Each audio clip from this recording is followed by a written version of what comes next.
1/3 of Michigan jobs are going to see 70% of their tasks change in the next 12 years or be automated. That's a lot, I think we can agree, 70% over 12 years. And that goes up to about 80% in production occupations. In manufacturing, it's about 65%. So these are very real things. Michigan, on the other hand, has been undergoing the automation changes for 20 years, 25 years, maybe more. So, putting it in perspective, I think these are substantial changes, but they're not going to create mass joblessness. I just want to suggest a couple more linkages from data we are developing to perhaps some outlines of how we might respond. Just a few things. Very broadly, it's pretty clear to say that occupations that involve interpersonal skills, higher order cognitive skills, thinking, creativity, and complexity are going to do better. Panel here will probably drill down on more of these in a minute, but let me add a couple things. Some things that are going to last and some things that are vulnerable. Our data show 24% of the tasks in occupations requiring a bachelor's degree are automatable, but 55% are in non-BA occupations. Management, business, financial, engineering, and computer occupations safer. And it's not just, you don't have to have a bachelor's degree. Many health support, community service, education, and public sector jobs only have moderate exposures, less than 40% over 12 years. So caring and community matter. Rote work, a bad place to be. Anything predictable, factory, offices, restaurants, hotels, are not going to be a good place to be. Disconcerting exposures of something like 70 to 80% over the next 12 years in those areas. For that reason, I'm worried about underrepresented communities, often working in food service or admin in offices. I'm worried about smaller communities where we see, in general, significantly higher figures. So a couple takeaways. College still helps. Tech, digital, engineering skill sets, helpful. Health, human welfare, caring, and community, gonna matter. Rote is bad. So I'm just gonna wrap up and say, I think the task before us is to teach the stuff that machines can't do. This is something that the MIT scholar Eric Brynjolfsson talked eloquently about. I really agree with this. What are the skills that are durable because a machine can't do them through calculation now or something we don't imagine in the future? I think there's a lot of space for that. I think, as Elon Musk says, humans are underrated, but we've got to get better at being humans. And that means some of the inherently social and complex aspects of human life are where we need to go. Communication, persuasion, coaching, we were just talking about that. Social perceptiveness, teamwork, entrepreneurship, project management. Those are fundamental things. So we've got to get better at the soft stuff, but I think that's going to be hard. That's just sort of perspective. Great. So Carla, anytime you talk about automotive, you think about Michigan. Yeah. Bring this down to us and to the street level in Michigan. What's the future look like? Yeah, well, it's never been more disruptive in automotive in general. Everything is changing, everything from the life cycle of the product to the use of the product to the customer expectation of the product and even to the purchasing side. So every part of the supply chain today is going to be disrupted from start to finish. And when you look at technology itself, every time we've had this kind of a revolution in our society, we have managed to find opportunities along with that revolution. So, when we think about what's going to happen in manufacturing, things are going to happen much faster, and things are going to start happening over the air. Updates, quality updates. Things that today take manpower will in the future take computer power. So looking at those changes, the best thing to do is to start thinking about how we can begin to train to evolve these changes and make them happen. Mm-hmm. And this isn't just You know, this isn't just the non-degreed jobs or the skilled trades. This is all the way through. Because even people today with a master's or a PhD in engineering, when we're moving so fast in technology, quickly you will become outdated if you do not adapt lifelong learning. I'm a huge advocate of lifelong learning. I don't care what skill you're in, what job you're in. It's so important to always stay on top of the changes. Constantly renew yourself and be ready to participate. We talk about machines doing work. Well, those machines need programming. Those machines need maintenance. Those machines need electricians, which we don't have enough of by far. You know, all of these support skills are going to be needed, and we need to start finding ways to better educate and more quickly educate. Today's four-year system, in most cases now 5 years, if not longer, it's too long. By the end of 4 years, already that technology has morphed into something else. So what are those certifications that we need to do to keep people relevant? And the automotive industry, when you think about, I've just been talking about the production of the vehicle and some of the brain power that needs to go into the vehicle, but you look at roadways and the infrastructure that's going to be required on the roadways for V2X to enable the right communications, to enable the right programming. All of that infrastructure along our freeways and in our cities has to be managed and developed and installed as well. So how to shift, you know, the resources to go in that direction, how to make sure we have adequate funding. That's another big issue on the infrastructure side today. The current, I don't want to get too politicky, but you know, the current way of getting money from fuel tax, I mean, it's essentially that's a budget cut year over year. It's just not working. But the amount of money that's going to be required to create that infrastructure is huge. So we really need to be thinking about different ways of funding, and cities and municipalities have to be thinking about how to invest so you can have a smart city. Because if you don't have a smart city, one that's using technology and data to really make the lives of the citizens better, you will also become, you know, the ghost town of the future. So you really need to be thinking about that very holistically, because in the ecosystem of smart mobility, everything is connected. Wow. So, Carla, let me first agree with you that as a father of 4, 5 years is too long. My pocketbook would agree with that as well. Dan, you're kind of in the middle of this discussion. There is a big gap right now in skills. You're dealing with multiple populations and trying to prepare them for today's work. Is today's system working for the jobs today? And if it is or isn't, how do we fix it to work for the jobs of tomorrow? Well, it clearly is not working well enough for the jobs of today, right? I think we all would agree that there are skill gaps that we find, and there are workforce kind of pipeline challenges throughout the system, whether we're talking about folks with higher ed degrees or talking about folks who might enter lower skill or middle skill positions. Employers are having trouble filling those positions, you know, throughout. And we share that problem at Goodwill. So for those of you that don't know Goodwill, we're a social enterprise, and we actually run 4 business lines in addition to our kind of mission focused, is that we're using those as job training opportunities for folks to then transition to competitive employment with all of you. And we have trouble filling the positions, right? So it's not working well. It's particularly not working well for certain populations. We all would agree that adult ed, for example, just needs a reboot probably throughout the state. That's something that, frankly, we ought to be thinking about as we think about not only fixing the problems of today, but figuring out how to prepare folks for the workforce of tomorrow.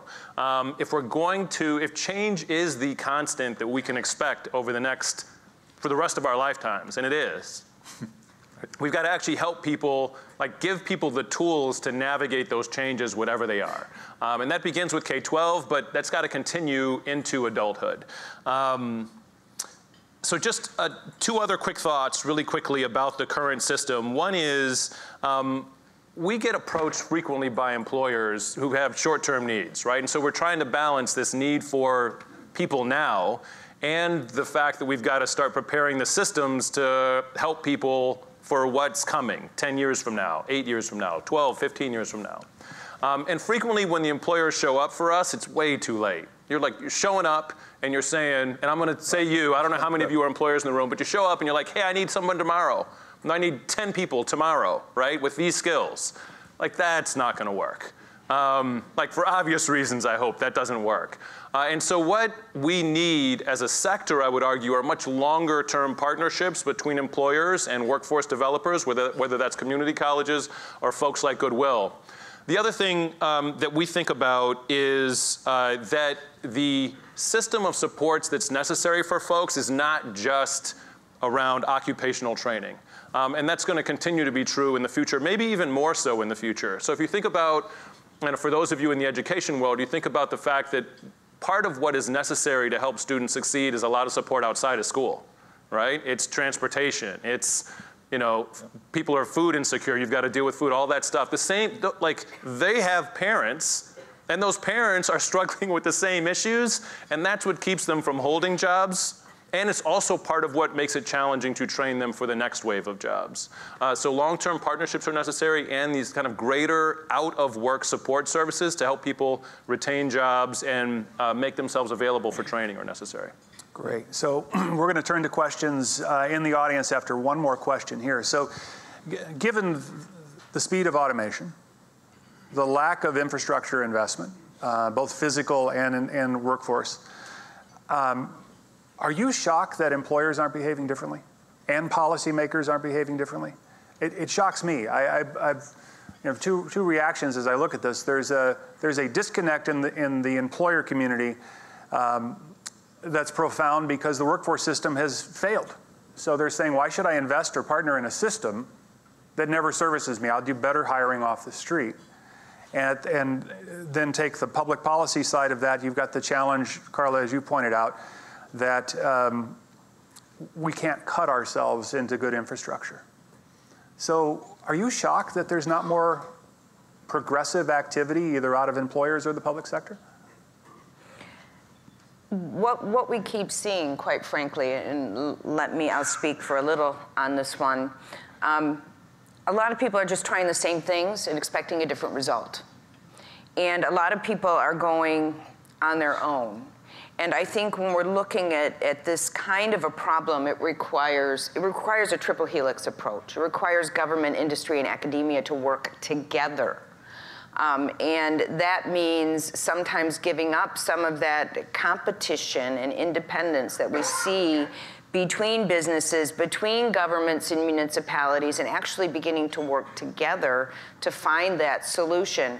It's not something that's going to be this business or that business. You really have to work together, form kind of a consortium, and begin to work with the academics to get the right kind of training, begin to work with the social systems and some of our nonprofits to, again, be able to come up with those solutions. It's not going to be easy. It's going to require funding from a variety of sources. And I think that's always the silver bullet, is really trying to find where this funding is coming from. Everybody's going to have to pitch in to make this work and for our communities to be successful. Are we seeing examples of that anywhere in the country? There are some examples in some cities, and I'll mention Columbus because I was there in academia for almost 3 years. And there is a consortium there, and that's why Columbus won the Smart City Challenge from the DOT to really provide ladders of opportunity through mobility for a lot of the underserved populations in the city. And it required a combination of not only government and the municipalities surrounding Columbus, all of the suburbs, but also there was a group there that is very strong. It's called the Columbus Partnership, which consists of all the major CEOs of all the big companies that are in the metropolitan area.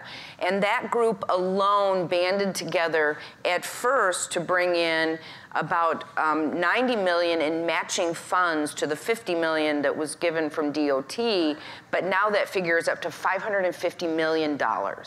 So, and that's coming from the public and private sector. So it can happen with the right kind of collaboration. And again, deciding on what those things are that you can can collaborate and that you do care about and that are mutually successful to, continuing to get the employment that you need, to be able to develop technology that you need, and then to allow the entire community to thrive. I'd just say, I think these changes have a clock time that has been hitherto just a little bit too slow to create the kind of sense of emergency that is needed, I think. I think we're arriving at that now. The technology's going faster. Yeah. The labor market is tighter than ever before. So I think we're at a stage of I think there's significant experimentation in many regions now, consortia of business, local community college, interesting arrangement. I'm thinking also, and then states now become incredibly important. I'm thinking Iowa and Washington have now created significant lifelong learning accounts, provisions for matching employer match of employee deposits. We're beginning to see these kind of things, and we're also seeing interesting solutions, as in Indianapolis, creation of a sort of private sector oriented and organized training system to basically provide fulfillment to companies' very specific needs. So I think there's all kinds of experimentation. I think we need states to begin now helping to scale. So Dan, are you seeing this at the street level yet? Are you seeing this in Detroit where there's any inkling that we're going to start to get this kind of collaborative approach? We are. Although it's really early and Lord knows we need a lot more of it. But the CEOs of Focus Hope and Goodwill and Sir Metro and JVS and United Way and Access have started getting together specifically to work on these kinds of issues. I know that there's a group of CEOs of for-profit companies that have gotten together and they're starting to think about and work on workforce development issues. And obviously philanthropy is doing their part. I think what's missing is that those groups are not necessarily working all in one room together. We've got 3 different circles, and we've got to figure out how to combine those 3 into one larger circle to work on some of this stuff. I'm sorry, I know you're moderating, but I've got a quick follow-up question. Yeah, please. So are you saying there are, this is great, right? I get to Anybody can. Right. That employers are setting up funds that allow employees to contribute to them with an employer match to pay for ongoing education? But with the state structuring a provision, essentially like an IRA or a healthcare, where so it's a match of assuming that both the company and the worker have an interest in this, right? And you could see the employer is probably hesitant to fully support training that might go somewhere else, but has an interest in workers sticking around and upskilling. So this is Iowa and Washington worth looking at, I think. We're seeing a lot more co-ops and industry-supported research in academia, especially in the 4-year universities. We're seeing it a little beginning in the community college, but we need a lot more at that level, a lot more collaboration between industry, sponsoring students, doing internships, apprenticeships. Let's turn to audience questions. We want to get right to the discussion. George? Is there I think we have a microphone coming to you, George. I'll hold it, sir. Okay. So a couple of comments. For people interested in this who've not yet ever seen the very short video called Humans Need Not Apply, I suggest everybody check that out. Secondly... It'll scare you. It will. But what's even scarier is check out all the free research that futurist Amy Webb has made completely publicly available to understand the distinction between AI and ANI. What we all think of as AI is, it's our ABS braking system. That's ANI. That's artificial narrow intelligence. AI itself is a far scarier potential, and it kind of erases the claim that we might need electricians to fix the machines that we're inventing for today's mobility. Machines are already diagnosing and fixing other machines. Machines are actually teaching machines to do things that those machines were never initially designed to do. So the future is a little foggier, I think, than a lot of people understand. doesn't necessarily have to be scary, although the unknown is always somewhat scary. But the question that it leads to is, I think, the one that Mark actually referenced in his opening comments. It's, if that's the case, if we can't even imagine 10 years from now what work is actually going to look like and mean, what is the right learning environment that we should provide? Trainings for dogs. We should nurture a love of lifelong learning for people. And that's a whole set of soft skills, some of which were mentioned: critical thinking, creativity, imagination. Oh my God, it's the liberal arts. Thanks. What's your reaction to that? I'll say, I think that's a great comment. I agree with all aspects of it. I agree also with your attempt to return us to a modified freak out being useful at this period.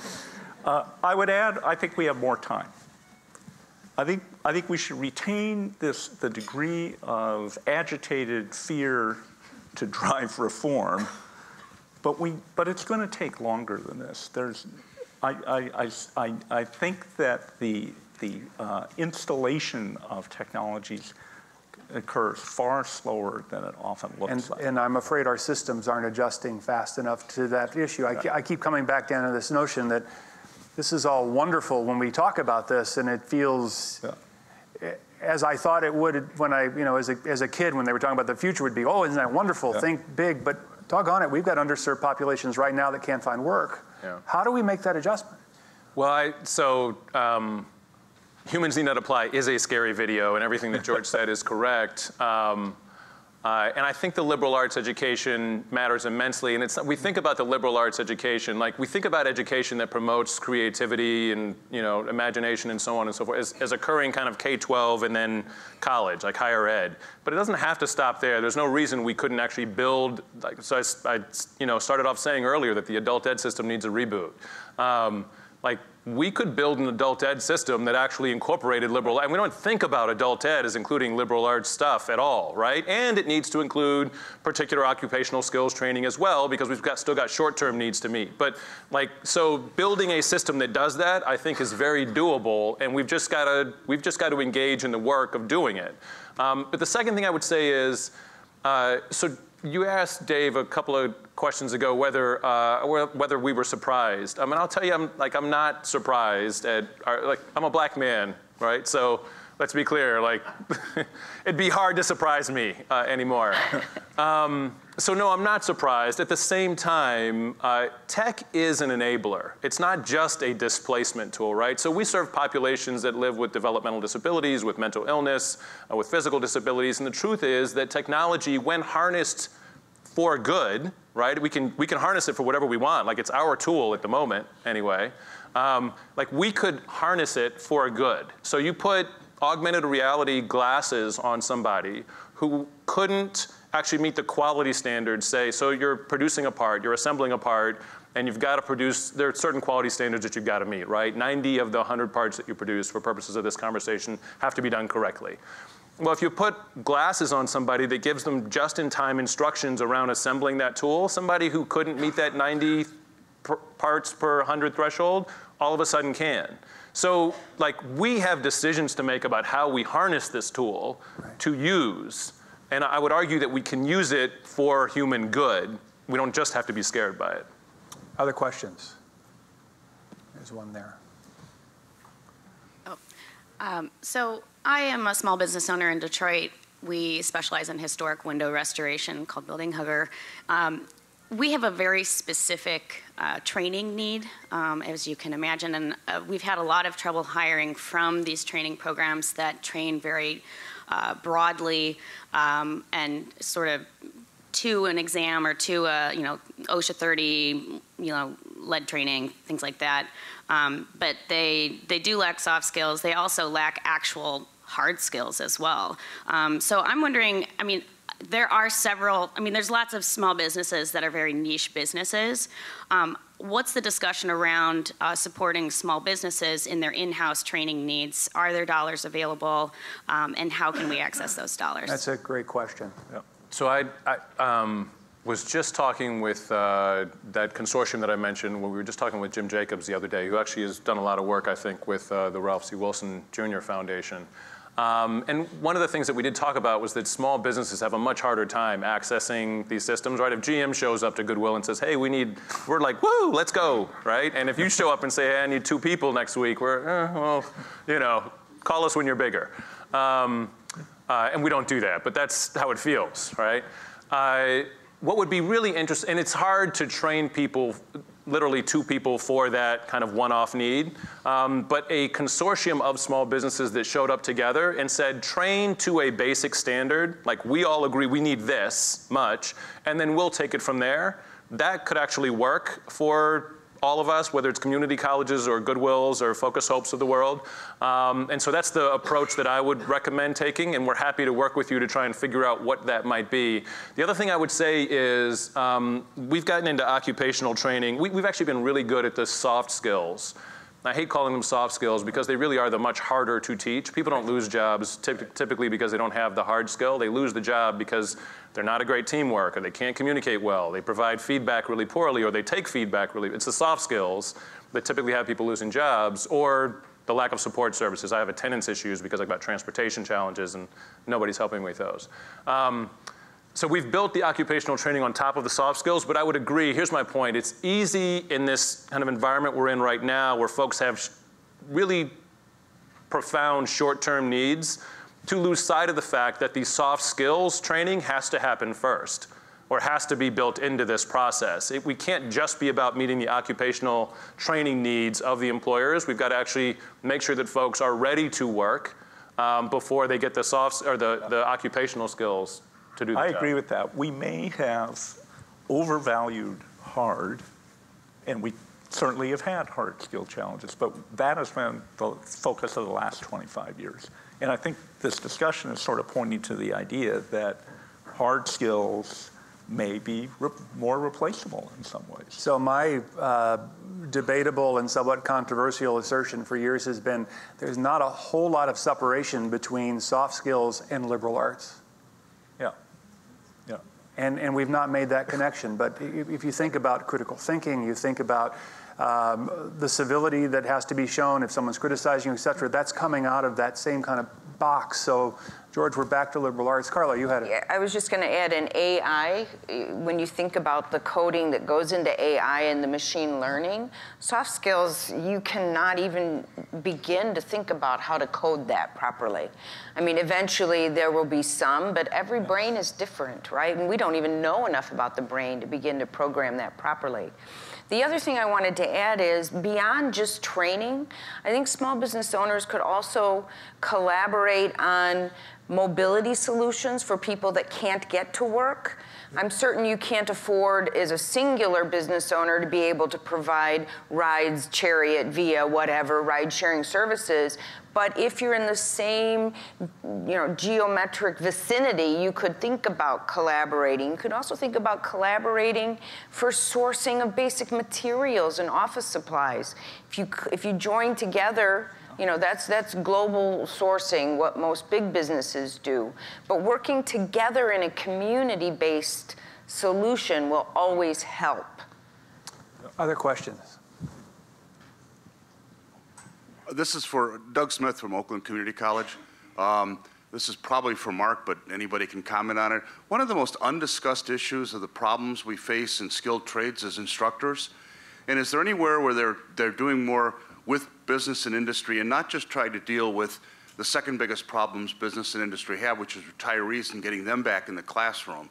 And we've made some advances, I think, in the K-12 system with the leadership of the superintendent, the former superintendent, and Roger Curtis.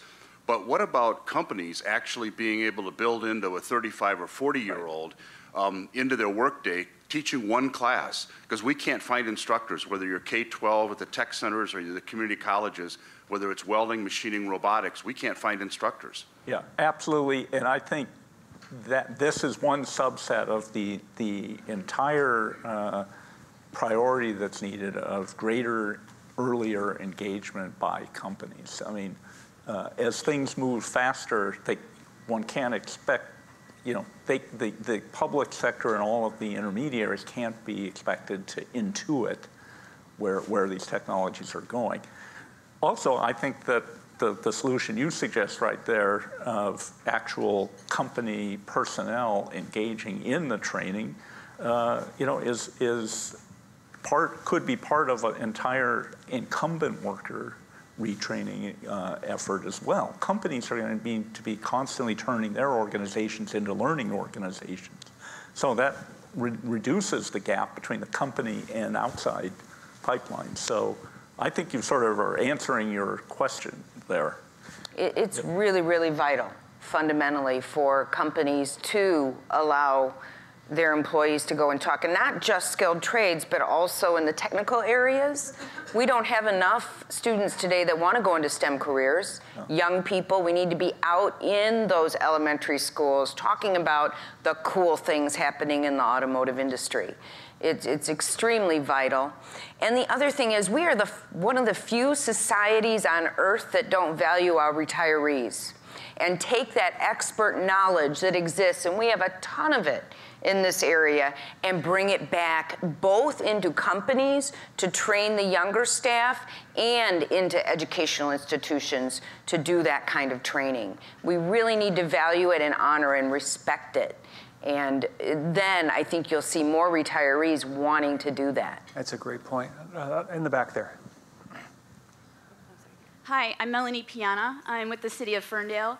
And I just wanted to sort of back up what Doug Smith said. I have a nephew who I realized when he was a sophomore in high school that he was talented for the trades.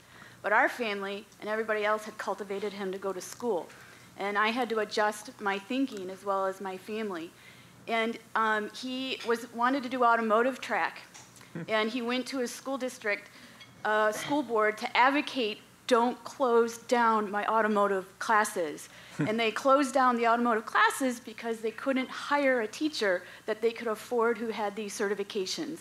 So then he graduated high school and had no direction. And he took a gap year flipping or making pizzas at Little Caesars. And someone just found him, and he's now working for Walbridge in the trades. But it was no path through the school, in which helped him get there. And so he's now making enormous amount of money and doesn't have the life skills in order to budget or manage his newfound wealth of $28 an hour. And I think his story and our experience as a family navigating, and I'm pretty well connected, that I couldn't figure out how to help him, and that the system didn't help him at all. There are definitely folks who fall through the cracks, and it's mentioned it before. There are all sorts of folks who we currently don't serve well, and we should be so as agitated as we are about the future of work, right? In part because I think we're probably self-concerned. We ought to be that agitated about the current state of work. And those who are not kind of coupled into it effectively, whether they're young people who are trying to figure out where they're going to go, or older folks who've retired from their primary job and are looking to get reintegrated into a different position, but we don't think about that. So have we swung the pendulum too far into everybody needs a 4-year degree? So I feel really strongly about this. I feel very strongly about this. Yeah, and we're probably going to disagree. I don't think so. But here's what I would say. So I was at there was a session yesterday on post-secondary opportunity. And I said this yesterday, and I'll say it again now. We do ourselves a disservice when we pit the post-secondary folks against the CTE folks, the career and technical ed folks. And we're on the cusp of doing it right now. And I want to say this this is critically important. Neither side wins fighting the other. Ultimately, what we need is more training of both kinds available for everybody. And there's a coalition that can be built there, right?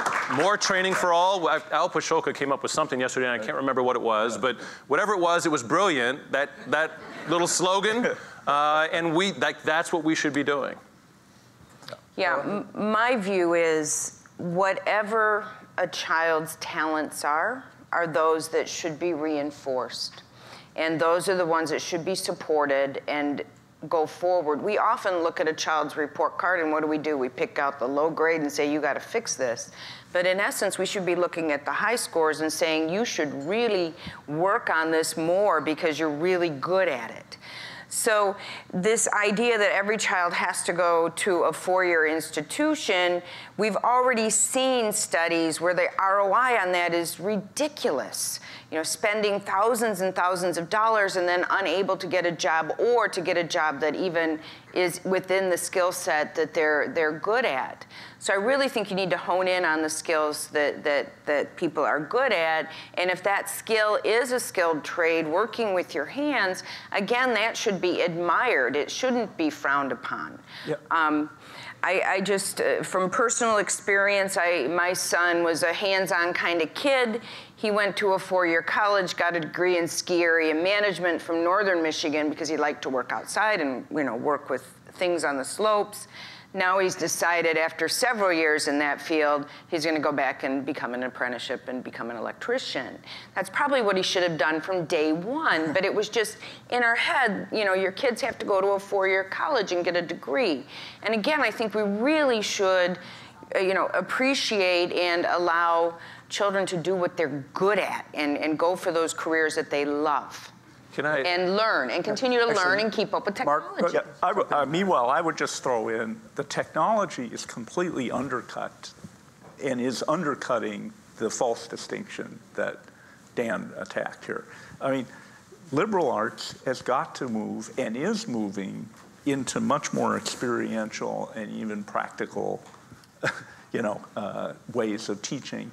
You have like liberal arts companies, you know, I mean, liberal arts colleges bringing in launch code to do a coding, you know, knowing that they would do it. On the other hand, I think, you know, CTE has got to realize that a basic digital literacy is a starting point for everything too. So there are more rigorous aspects there that need to be brought to bear. So I think, like everything in these technologies are blowing up distinctions and creating convergence of every type. Yeah, you said it. So let's come back to this issue of, we doing CTE or are we doing four-year and pitting them against each other? Is that happening because we've created a culture of scarcity? We can't fund both. We have to argue one over the other. We're only going to put so many resources into educating. Is that where we've come as a society?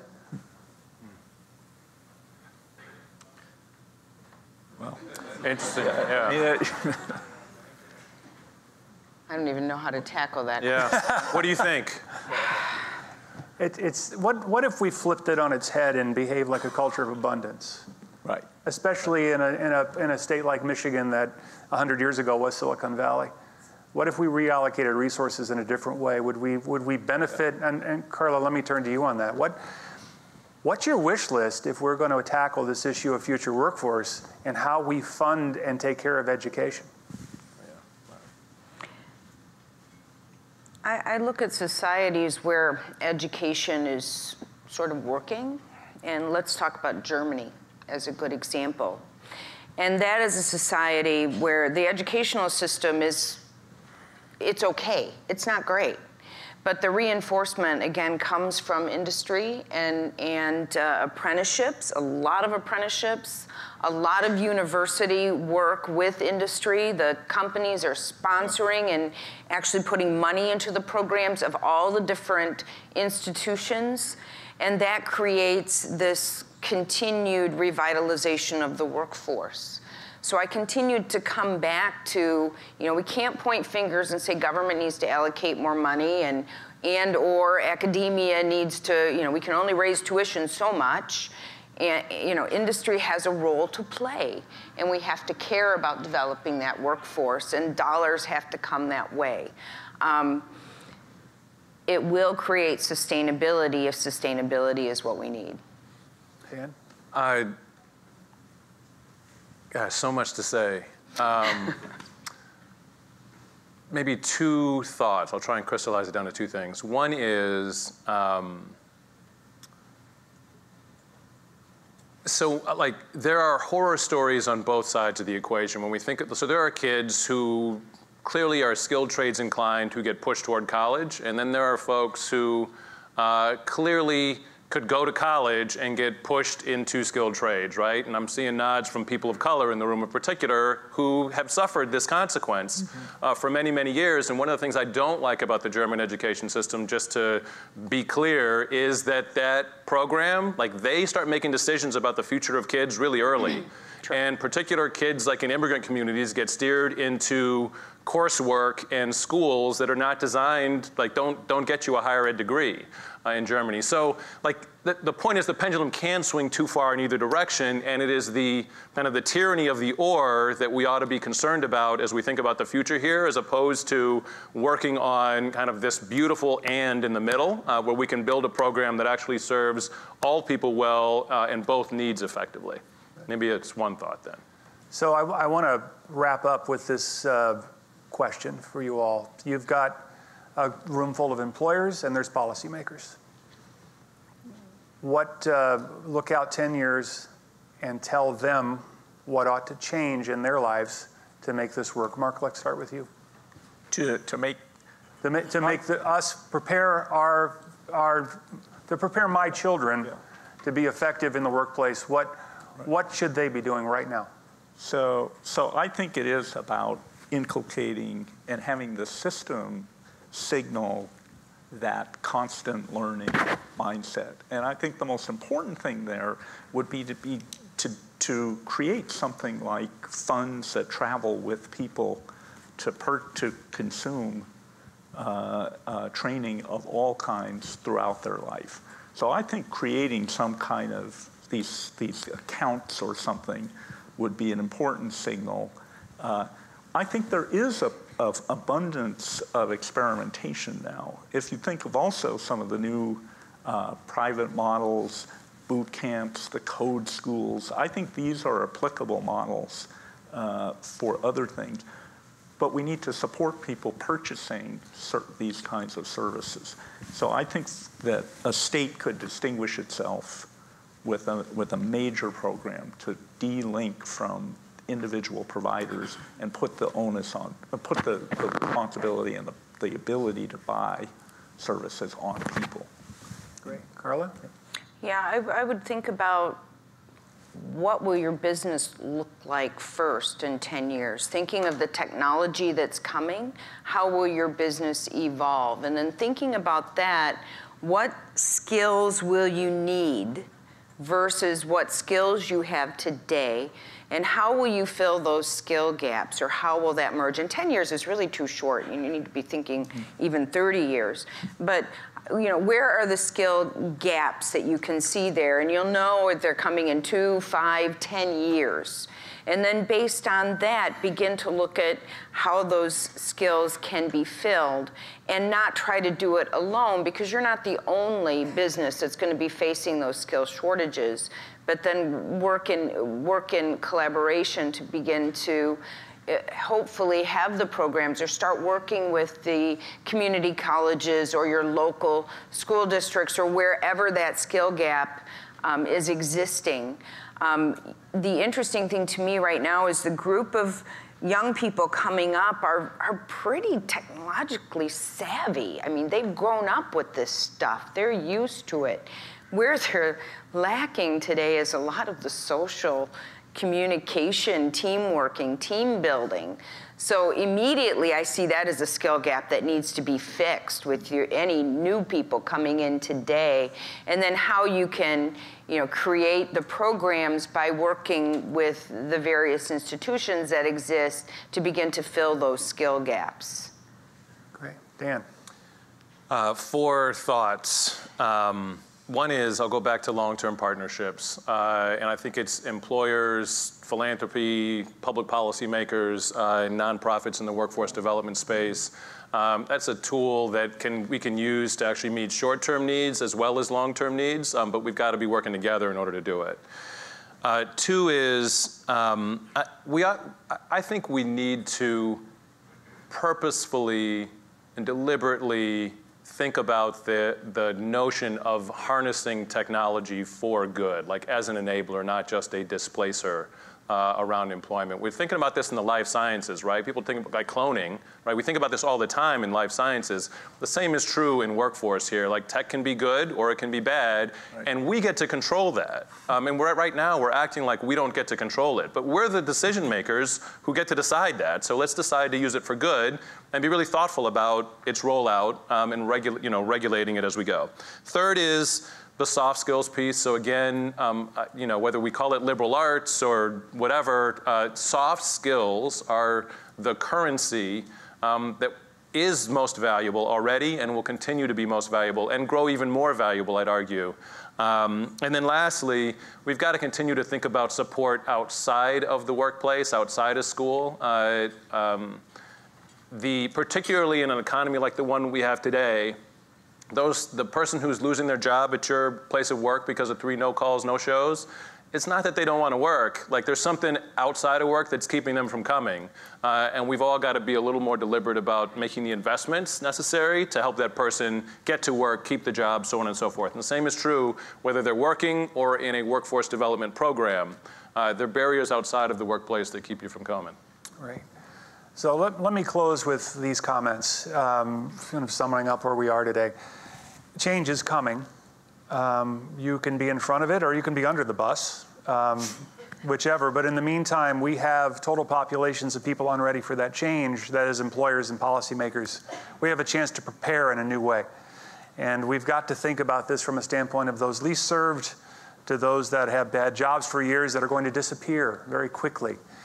And we have systems that don't work and are disconnected, and we have infrastructure we've not invested in. Other than that, it's a perfect system.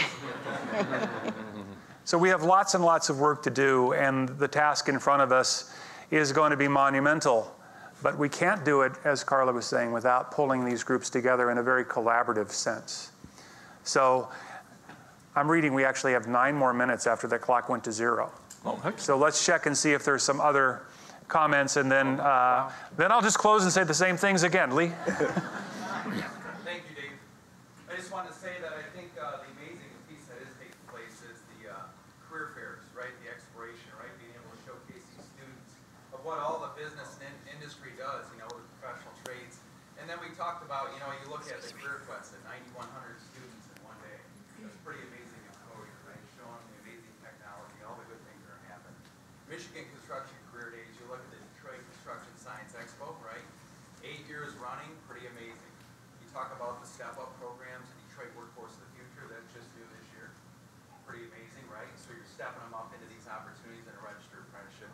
But the biggest thing about it is, I feel, is that we got to continue to showcase what we do, right? The employers are there, the equipment's there. When you look at robotics and you're able to take, and we trade joysticks, and we hand them an autonomous demo machine or a robotic crane, their smiles couldn't get any wider, right?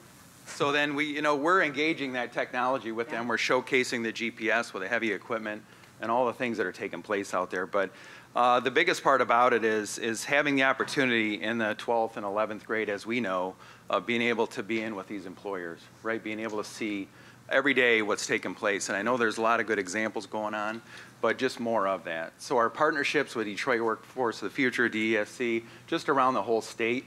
There's been a lot of great discussions, but when we do the family night, the parent night at career fairs, right? The parents are leaning in nice and close and everything, and we're sitting there.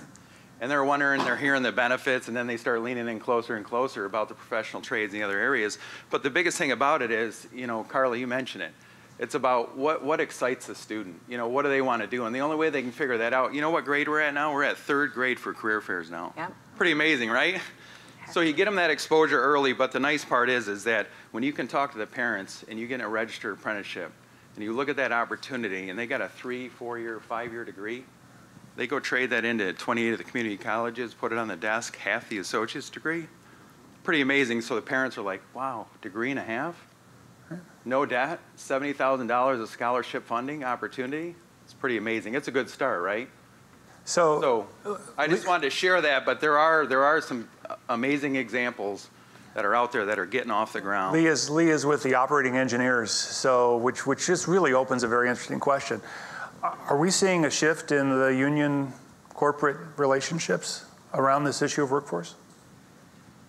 I think Yes, definitely yes, because everyone is feeling this burden, regardless where they are. And then, you know, to capitalize on what you just said, make videos of that cool stuff, because today's youngster, they're not looking at commercials, they're not looking at newspapers or magazines, you know, they're watching Instagram, Snapchat, YouTube, not even Facebook anymore. So make this cool, sexy stuff in industry happening out there to, you know, that can more than compete with what they're seeing on being bombarded with on a daily basis, because, you know, industry is pretty darn cool. I got in one of the simulators, the operating engineers thing, and they suggested I go get a 4-year degree. Very screwed up. Rose, we have another question up here. Well, it's really just a statement, and thank you for saying that. You know, I think part of it is that, thank you. I think part of it is the way we talk. We say, not everyone's college material. Right. Hey, not everyone's skilled trades material. Right. And not everyone is. And those same skill sets that you use to build a house, those are liberal arts skills. Mm-hmm. They're just applied. So I think we have to think about the way we say, we're the ones who make that separation. So. Right, that's an excellent point. Mm-hmm. Time for other question. Yeah, my name is Ron Stefanski, and I work for a social purpose organization that does education with corporations. I'm going to go to Dan's exaltation of the and. I think you're right that in terms of corporations getting innovative, I was working over the past 5 years with McDonald's, which had all these people, 45% of whom didn't have a high school diploma. 20% of their general managers in their stores didn't have a high school diploma. Imagine that being in a McDonald's restaurant. The person running it doesn't even have a high school diploma. So they looked at it and they recognized they were spending $170 million on wages to people while they were training them. 90 days afterwards, 40% of those people had left. What McDonald's ultimately learned, the lesson learned was, we are paying for this. All we have to do is reallocate that money in a different way. And I think, Dan, to your point, is we bring employers into the discussion about education on a lifelong basis.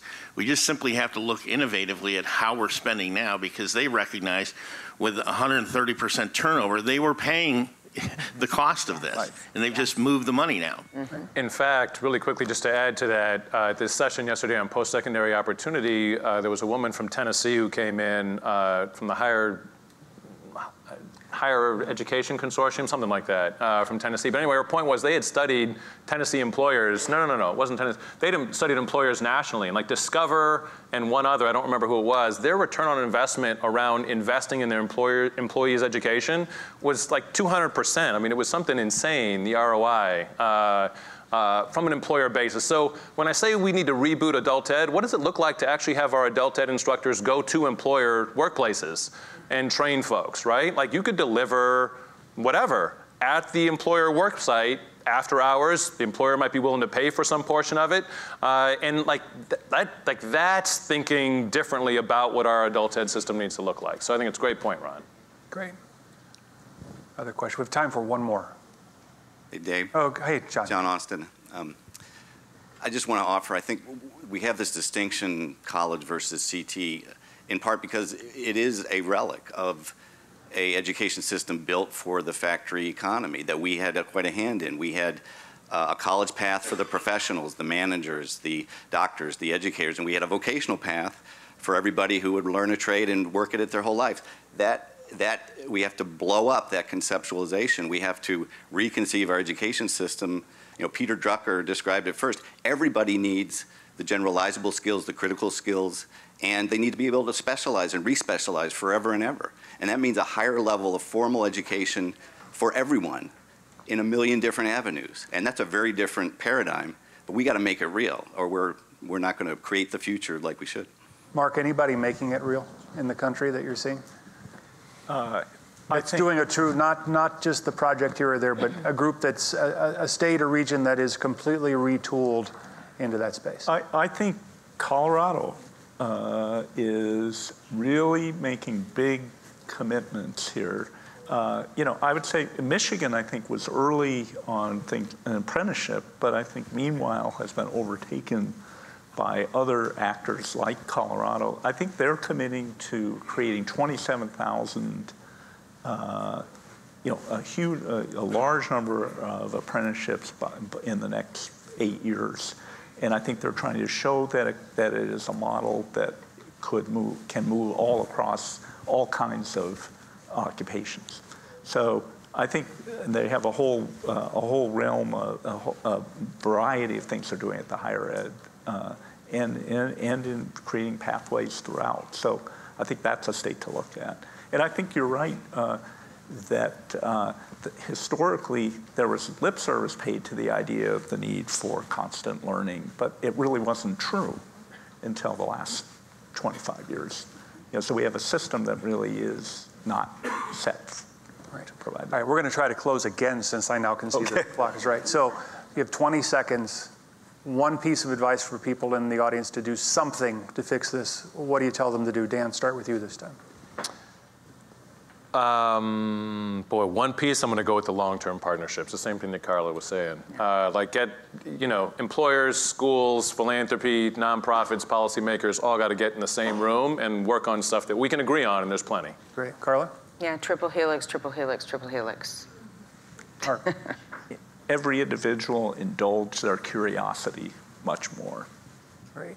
I'll add this. This is so complex, so many entry points, so many things to deal with. It's up to all of us to lead. So please leave today and lead in this space of trying to prepare for the future while getting people employed in the skills gaps today. Help me thank the panel.